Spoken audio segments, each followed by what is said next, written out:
bienvenidos, bienvenidas, amables oyentes, una vez más. Es grato estar con ustedes. Me acompaña Marcelo Carvajal, quien es profesor y docente de nuestra universidad. Bienvenido, Marcelo. Agradezco una vez más la invitación y esperamos poder contribuir, ¿verdad?, a un mejor entendimiento de los temas que nos propone nuestra guía de estudio para esta semana. Yo creo que necesariamente alguien que quiera hablar de esto, conversar y basarse en la Biblia, tiene que ir a Proverbios, ¿ah? Proverbios es uno de los libros más maravillosos que hay en cuanto a necedad y sabiduría. Conversábamos con una persona hace unos días atrás acerca de estas dos facetas de este sabio Salomón. Una faceta en la cual, quizá una tercera, una faceta en la cual se entrega a Dios y le pide sabiduría para dirigir al pueblo, y Dios le entrega esa sabiduría y muchas cosas más. Se convierte en el hombre más sabio de la época, y hasta la fecha yo creo que no ha habido otra persona más sabio que él. Pero después uno revisa un poco su vida y se ve que se desvió tanto. Pero en la madurez del atardecer de la vida recapacita y nos da algunos consejos que creo que tienen validez no solamente por la verdad que tienen, sino porque tienen una gama de experiencia, y que mejor que no la pasemos para no pasar por lo que pasó el sabio Salomón. ¿Te parece a ti? Efectivamente, ¿no? Uno puede admirarse de la sabiduría que ese hombre exhibió desde un comienzo prácticamente, porque cuando Dios le ofrece, ¿no es cierto?, la posibilidad de pedir cualquier cosa una vez que va a ser instalado ahí en el trono del pueblo de Dios, y él, en lugar de pedir riqueza, fama o poder, no, él pide sabiduría, ¿no? Y la verdad es que cuando uno escribe cuando uno lee lo que Jesús ha escrito, se da cuenta que efectivamente recibió sabiduría.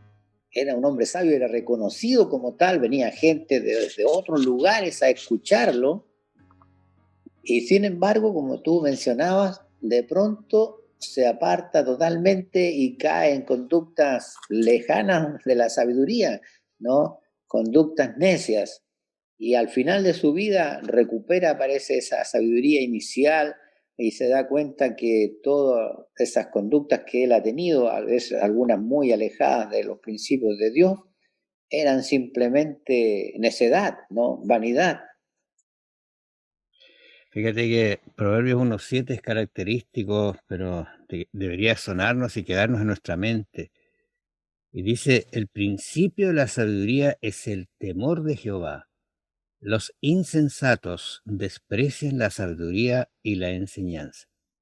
Y luego él añade, dice: oye, hijo mío, la instrucción de tu padre, y no desprecies la dirección de tu madre, porque adorno de gracia serán a tu cabeza y collares a tu cuello.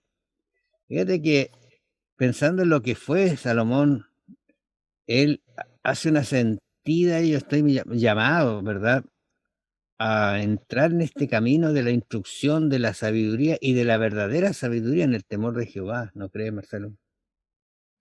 Sí, yo creo que recordar este pasaje es muy oportuno, muy atingente a los tiempos que vivimos. Ya Pablo anunció, ¿verdad?, que en el tiempo del fin, que los califica como tiempos peligrosos, una de las manifestaciones, ¿verdad?, es justamente que los hijos serían desobedientes de los padres. Y hoy día precisamente nos caracterizamos en nuestra sociedad postmoderna en escuchar bastante poco a, a las generaciones anteriores, a nuestros padres, a nuestros abuelos. Las sociedades antiguas, ¿verdad? Incluso en el mundo primitivo, a los ancianos se los tenía realmente en una condición de entregarles muchísimo respeto, ¿verdad? La experiencia que ellos tenían era realmente considerada como muy valiosa, pero hoy día pareciera que las generaciones nuevas cada vez creen y esperan menos de sus generaciones anteriores.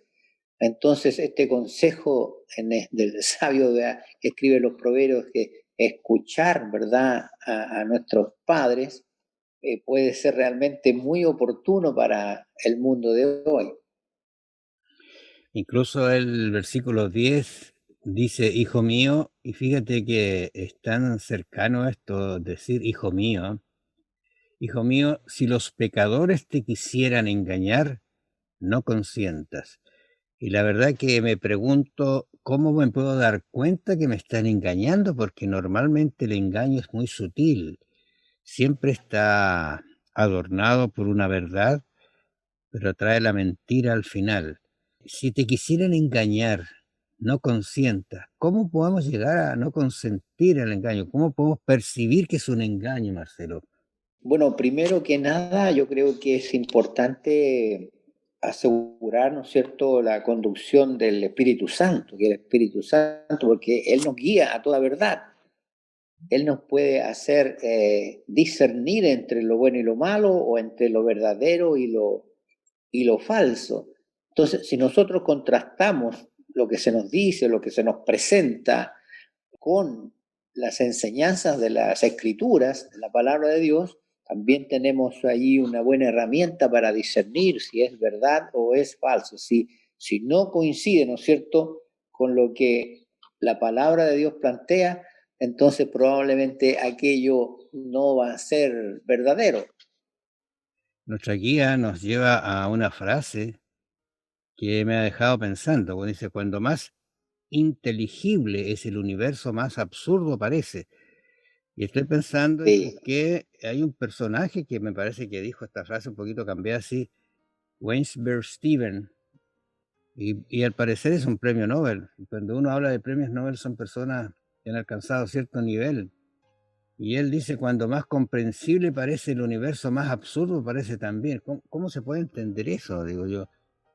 Si es comprensible, ¿cómo puede ser absurdo? Por eso he quedado pensando en eso, ¿no? ¿Qué crees tú, Marcelo, de eso, de esa frase? pienso que probablemente esa persona le parece absurdo porque justamente no tiene ese temor de Jehová, de que habla el sabio, ¿no? Es en el sentido de reverenciar a Dios, de aceptar, ¿verdad?, la existencia de Dios, su cuidado, su preocupación por nosotros. Entonces, cuando yo no tengo ese referente, me parecen absurdas muchas cosas que puedo observar del universo. Claro, exactamente.